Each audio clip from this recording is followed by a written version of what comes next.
Thank you, Don, for those inspiring stories. Yes, thank you.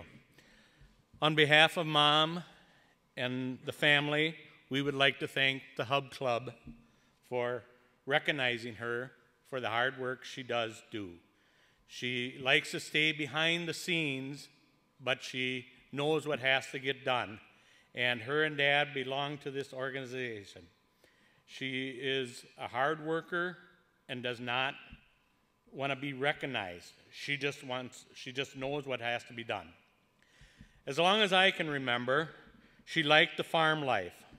Mom and Dad farmed back in the 50s, 60s, and 70s, and it was not easy. They had livestock. They had chicken, pigs, just like other farmers. They grew corn and soybeans and baled straw and alfalfa. With the declining equipment that we did have, just for the small farm, it was evident that we had to rent out the land to another farmer. And Dad went to work in town and at the co-op in Lafayette. And Mom took a job at Tropicana restaurant in New Ulm. After a short time, she took a job at 3M, and she liked it there. She had to work 3 rotating shifts. It was a good job and good benefits. And she did really like the midnight shift. Because when she would come home in the morning, she would do her thing on the farm, take care of the garden, take care of the farm. And the second shift she liked better yet, I think. Because then she would come home, she would go underneath the yard light and pick night crawlers. Well, that night crawler business really took off. She would put night crawlers in containers and sell them for $1 a dozen.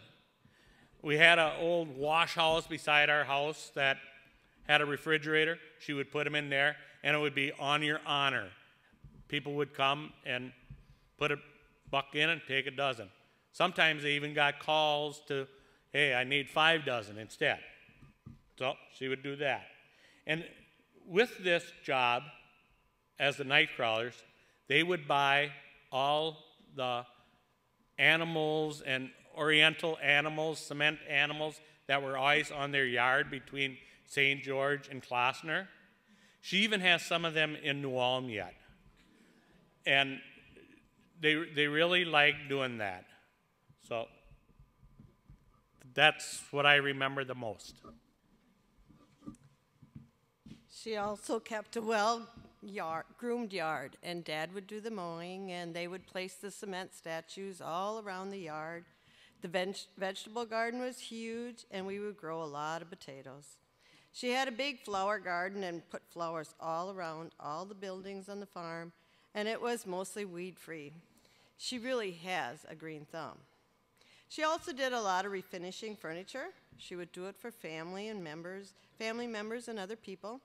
She would take the furniture apart, and if it needed fixing, Dad got involved. Then she would put it back together and finish it off and varnish it again, and that was usually done in the garage. When they sold all the chickens years ago, she got into raising chickens, or we did, and for butchering. They would have a couple hundred, and we would butcher, sell them, and keep our freezers stocked and all year long. And we all would go gather and do all the butchering together. We all had our jobs that we had to do.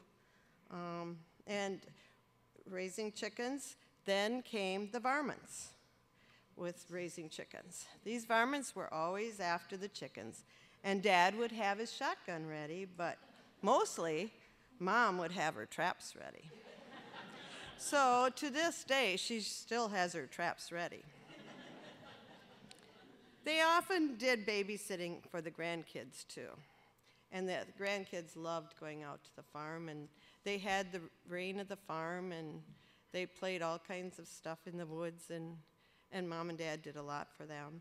And we have good memories of all events out there, even really good memories of the farm with our cousins.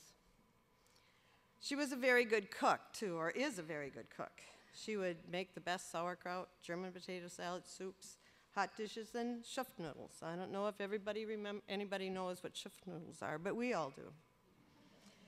For many years, they cut up their own beef and pork, and so the freezers were always well stocked. Never any doubt. And then came retirement. She was not sure what she was going to do with all her spare time. And so they did. They started traveling with the Weniger brothers and going to all the dances and stuff. And she started doing more odd jobs and things in St. George. That is also when she started doing her cleaning career. She started out with a few clients, and it just grew from there. So when they moved to town, it was quite an adjustment. But they did it with the right attitude. They knew it was the right thing to do and the right time to do it. They found a very nice home that fit them, but that really did not slow Mom down. She was always busy with the usual things, but does not have to drive to town now. She does make plenty of trips to St. George to make sure things are getting done out there, but that's okay. She has her attached garage, and gas is cheap. She has added playing cards on a daily basis to her schedule, which she does not give up very easily. So, as we have said, and she is a very busy lady, and she wants to stay that way, as long as her health holds out, and to her, that is what is retirement. So we're very proud of her, Mom. Can you give her a hug? Oh, I suppose we could, yes.